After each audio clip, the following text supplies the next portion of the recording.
है? मुझे शुरू से समझाइए या उस बच्चे को समझाइए जो लोको पायलट बनना चाहता है, कहाँ से शुरू करना पड़ता है, क्या क्या अनुभव लेना पड़ता है?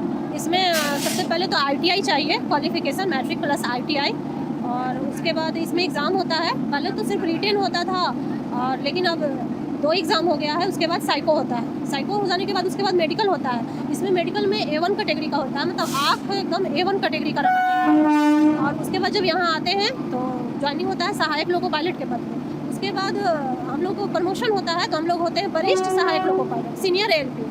सीनियर ALP होने के बाद फिर उसके बाद जब हम लोग को प्रमोशन होता है काम करते करते, सीनियर ALP हो जाने के बाद मतलब एक्सप्रेस गाड़ी या पैसेंजर में बुकिंग होने लगता है। शुरुआत में जब आते हैं असिस्टेंट के रूप में तो मालगाड़ी में भेजा जाता है। उसके बाद सीनियर ALP के बाद, पहले तो यहाँ पोस्ट नहीं था LPS का, लोको पायलट सेंटर का, लेकिन अब पोस्ट है। उसके बाद लोको पायलट सेंटर बनाया जाता है, और उसके बाद लोको पायलट गुड्स मालगाड़ी के लिए लोको पायलट, और उसके बाद उसमें वर्किंग का एक्सपीरियंस होने के बाद लोको पायलट पैसेंजर, और फिर उसमें अनुभव होने के बाद लोको पायलट मेल। बस मेल ये लास्ट है, मेल एक्सप्रेस लास्ट है। तो जैसे अभी आप लोको पायलट शंटर है जो इंजन से जोड़ते हैं और अलग करते हैं, हाँ। तो इसके बाद आप बनेंगे लोको पायलट गुड्स जो मालगाड़ी चलाते हैं। मालगाड़ी चलाने का। उसमें कितना अनुभव होना चाहिए कि आप जो लोग जिसमें यात्री होते हैं? अनुभव होना चाहिए पूरे असिस्टेंट पीरियड में 60,000 किलोमीटर फुट प्लेट होना चाहिए। 60,000 किलोमीटर मतलब आपको वर्किंग होना चाहिए। अच्छा, पूरा तब आप बनेंगे लोको पायलट पैसेंजर। हाँ, गुड्स हाँ। अच्छा। और गुड्स बन जाने के बाद किलोमीटर का इशू नहीं रहता है, वो 3-4 साल होने के बाद पैसेंजर हो जाता है।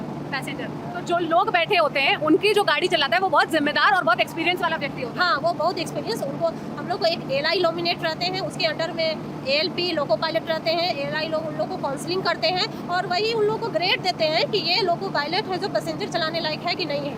अगर वो दे दिए उसके बाद चलाने के लिए अनुमति दिया जाता है। लोग जैसे कि लोको पायलट है और सहायक लोको पायलट है, तो हम लोग को अगर सिग्नल है तो कॉल आउट करना है, स्टेशन का नाम लेके, सिग्नल का नाम लेकर के, और हाथ से ऐसे इशारा करके कॉल आउट करना रहता है सिग्नल। और कॉशन है तो उसको भी बार बार रिपीट करते रहना है एक दूसरे के साथ, कि ताकि दोनों का ध्यान है जो नहीं बैठे। और चला रही है तो आप थोड़ा सा आराम कर दोनों सकते को आराम नहीं करना है, दोनों को एकदम हमेशा।